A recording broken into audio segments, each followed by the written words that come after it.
بسم اللہ الرحمن الرحیم۔ جب اللہ کسی کو پسند کرتا ہے تو اس کی پریشانیاں بڑھا دیتا ہے تاکہ اسے اپنے قریب کر سکے۔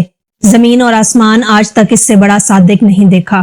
ابھی عصر ہونے میں کچھ دیر باقی تھی۔ عرب تاجروں کا ایک قافلہ ملک شام کی طرف رواں دواں تھا۔ یہ تاجر دل ہی دل میں ڈرے ہوئے تھے کیونکہ ملک شام کو جاتے اکثر قافلے لٹ جاتے تھے۔ راستے میں ودان نامی بستی آباد تھی۔ اس بستی کو آباد کرنے والے قبیلے غفار کے باشندے تھے۔ قبیلہ غفار کے باشندے تجارتی قافلوں کے ڈاکوؤں سے حفاظت کرتے اور قافلے اس کے بدلے انہیں معاوضہ ادا کرتے، لیکن اگر کوئی قافلہ ان کی خدمت نہ لیتا تو یہ زبردستی ان سے کچھ نہ کچھ چھین لیتے۔ جندب بن جنادہ کا تعلق بھی اسی قبیلے سے تھا۔ انہیں جرت، بہادری اور دور اندیشی میں ایک خاص مقام حاصل تھا۔ جندب ان لوگوں میں شامل تھے جنہیں اس بات کا احساس تھا کہ ان کا اصلی مذہب وہ تھا جو حضرت ابراہیم علیہ السلام نے سمجھایا تھا۔ وہ اس بات سے بھی واقف تھے کہ حضرت ابراہیم علیہ السلام نے بتوں کے بجائے ایک اللہ کی عبادت کی تعلیم دی تھی۔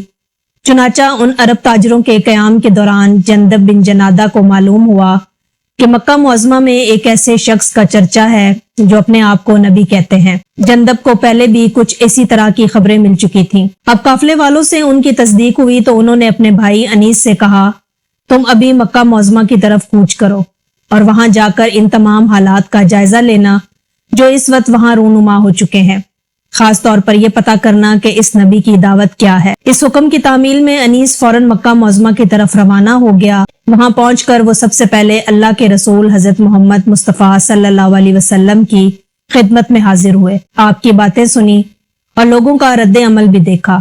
وہاں سے واپسی پر اپنے بھائی جندب سے کہنے لگے، خدا کی قسم میں نے اپنی آنکھوں سے دیکھا ہے کہ وہ تو لوگوں کو اچھے اخلاق کی دعوت دیتے ہیں۔ ان کی گفتگو ایسی تاثیر رکھتی ہے کہ سننے والا متاثر ہوئے بغیر نہیں رہ سکتا۔ جندب دلچسپی سے بولے، نئے نبی کے متعلق لوگوں کی کیا رائے ہے؟ وہاں کے لوگ ان کے حق میں نہیں ہیں، انہیں جادوگر، نجومی اور شاعر کہتے ہیں، مگر ان کے کلام میں ایسا سحر کبھی کسی شاعر نے نہ سنا اور نہ لکھا ہے۔ جندب بے چین ہو کر بولے، پیارے بھائی، تمہارے بیان کردہ حالات سے دل کو تسلی نہیں ہوتی، الٹا میری بے چینی بڑھ گئی ہے۔ میں خود ٹھیک صورتحال معلوم کرنے مکہ معظمہ کی طرف روانہ ہوتا ہوں۔ ہاں، آپ ضرور جائیے، مگر مکہ والوں سے محتاط رہیے، کیونکہ مکہ والے ہر اس آدمی کے جانی دشمن بن جاتے ہیں جو نئے نبی میں دلچسپی لیتا ہو۔ بھائی نے انہیں خبردار کرتے ہوئے کہا۔ جندب بن جنادہ نے پانی کا مشکیزہ اور سامان سفر ساتھ لیا اور دوسرے دن مکہ معظمہ کی طرف روانہ ہو گئے۔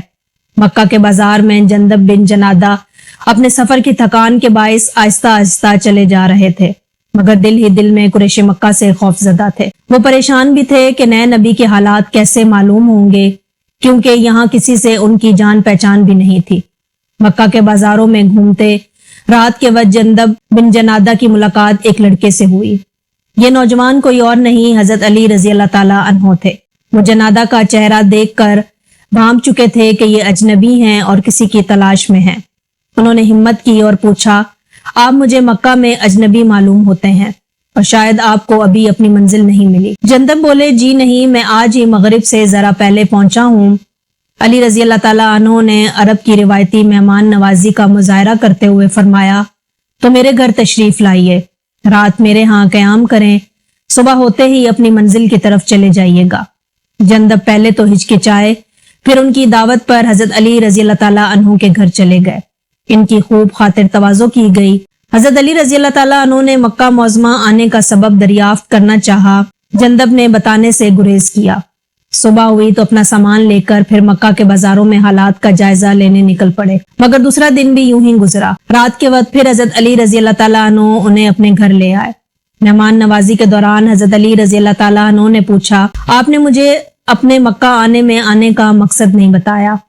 جندب نے اپنی تجربے کار آنکھیں اپنے میزبان نوجوان پر مرکوز کی اور بولے، اگر آپ میرے ساتھ وعدہ کریں کہ مجھے صحیح بات بتائیں گے تو میں آپ کو اپنے دل کی بات کہہ دیتا ہوں۔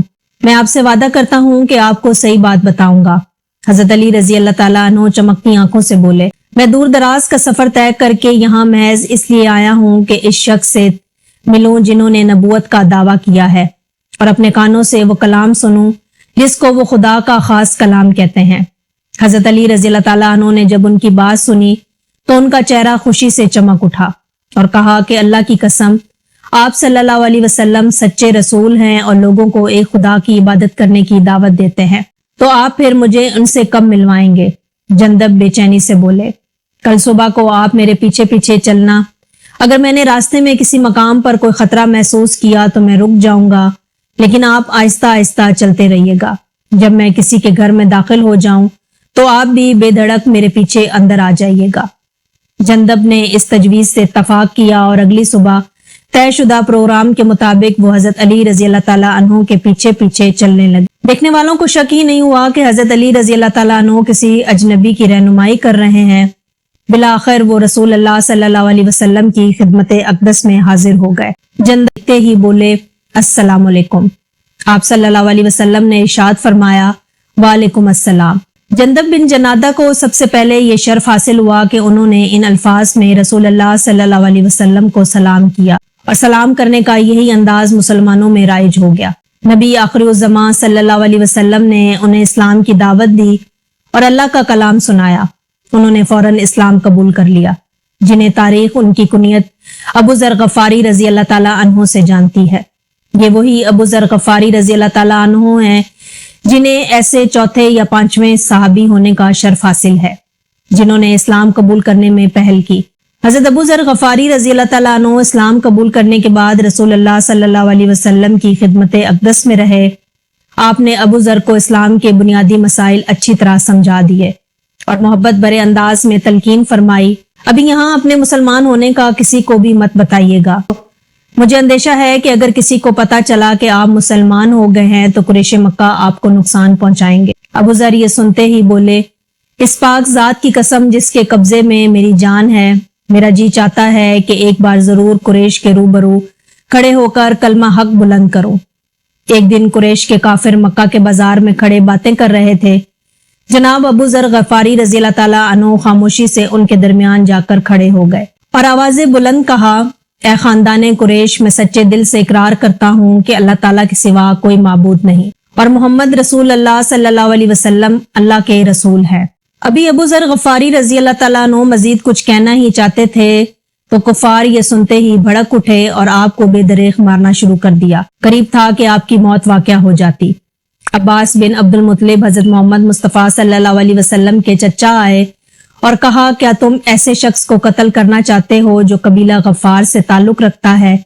جانتے ہو ان کی بستی تمہارے کافروں کے درمیان واقع ہے۔ کفار مکہ یہ سنتے ہی ٹھٹک گئے اور ان کے ہاتھ تھم گئے۔ انہیں اچھی طرح معلوم تھا کہ اگر ان کے ہاتھوں بنی غفار کا ایک بھی آدمی مارا گیا تو ان کا کوئی تجارتی قافلہ محفوظ طریقے سے سفر نہیں کر سکے گا اور انہیں مجبوراً حضرت ابو ذر غفاری رضی اللہ تعالیٰ عنہ کو چھوڑنا پڑا۔ زخموں سے نڈر حضرت ابو ذر غفاری رضی اللہ تعالیٰ عنہ حضور اقدس صلی اللہ علیہ وسلم کی خدمت میں حاضر ہو گئے۔ آپ ان کی حالت دیکھ کر بہت رنجیدہ ہو گئے اور فرمایا، کیا میں نے تمہیں ابھی اسلام کا اعلان کرنے سے روکا نہیں تھا؟ اب آپ اپنی قوم میں جائیے اور انہیں اسلام کی دعوت دیں، شاید ان کی کایا پلٹ جائے۔ حضرت ابو ذر غفاری رضی اللہ تعالیٰ عنہ اپنے قبیلے میں آئے، سب سے پہلے اپنے بھائی انیس کو تمام حالات بتائے اور وہ بھی مسلمان ہو گئے۔ اپنی والدہ کو بھی اسلام کی دعوت دی اور وہ بھی مسلمان ہو گئی۔ ان کی دیکھا دیکھی قبیلے غفار کے تمام لوگ دائرہ اسلام میں داخل ہو گئے۔ جب حضور نبی کریم صلی اللہ علیہ وسلم نے اللہ کے حکم سے مدینے کی طرف ہجرت کی تو حضرت ابو ذر غفاری رضی اللہ تعالیٰ عنہ مدینہ منورہ تشریف لے گئے اور رسول اللہ صلی اللہ علیہ وسلم کی خدمت میں رہنے لگے۔ جب رسول اللہ صلی اللہ علیہ وسلم اس دنیا سے رحلت فرما گئے تو جناب ابو ذر غفاری رضی اللہ تعالیٰ عنہ بے چین رہنے لگے، کیونکہ مدینہ تو اللہ کے رسول سے خالی اور آپ کی مبارک مجالس سے محروم ہو چکا تھا۔ ابو ذر ملک شام کی طرف کوچ کر گئے۔ بعد ازاں مدینے کے قریب ایک بستی میں آباد ہو گئے اور یہیں پر 32 ہجری میں آپ نے انتقال فرمایا۔ آپ کی تعریف میں رسول اکرم صلی اللہ علیہ وسلم کا یہ ارشاد تاریخ کے اوراق کی زینت بن گیا۔ آپ نے فرمایا، زمین اور آسمان نے آج تک ابو ذر غفاری سے بڑھ کر کوئی صادق دل نہیں دیکھا۔ اللہ کے ان پر لاکھوں کروڑوں رحمتیں نازل ہوں، آمین۔ میں امید کرتی ہوں کہ آپ کو ہماری آج کی بھی یہ ویڈیو پسند آئی ہوگی۔ اگر آپ کو ہماری ویڈیو پسند آئی ہو تو ہمارے چینل کو سبسکرائب کریں۔ ملتے ہیں نیکسٹ ویڈیو میں، تب تک کے لیے مجھے دیں اجازت۔ اللہ حافظ۔